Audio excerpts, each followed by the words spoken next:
Hi everyone and welcome to our July lettings market update. In this video we're going to cover some recent trends announced by Landlords and include the average rent in the southeast region versus the national, void periods, average tenant income, a buy-to-let mortgage update with a broken down example of what this means to you for pounds and pence, and finally the proposal of the renters reform bill which you need to be aware of. Another great month for the lettings market, with rents climbing yet again for the fifth consecutive month in June.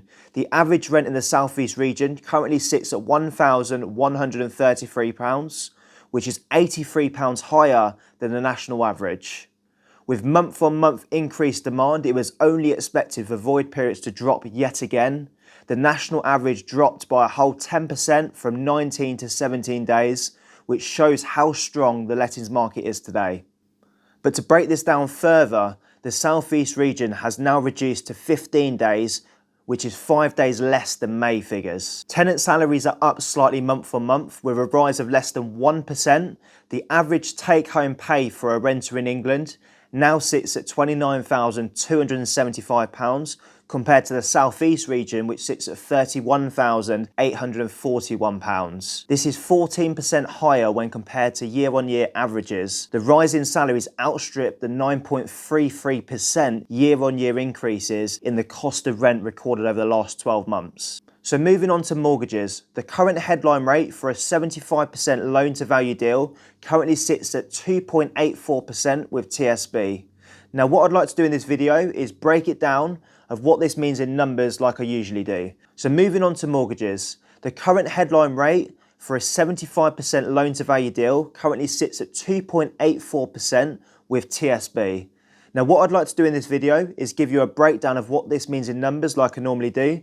So let's just say a typical family home with a purchase price of £400,000, which would generate a rental income of £1,500 with a £100,000 deposit, on an interest-only mortgage of 2.84% would generate you a gross profit of £790. And as Ian says, today is the cheapest day to buy a property.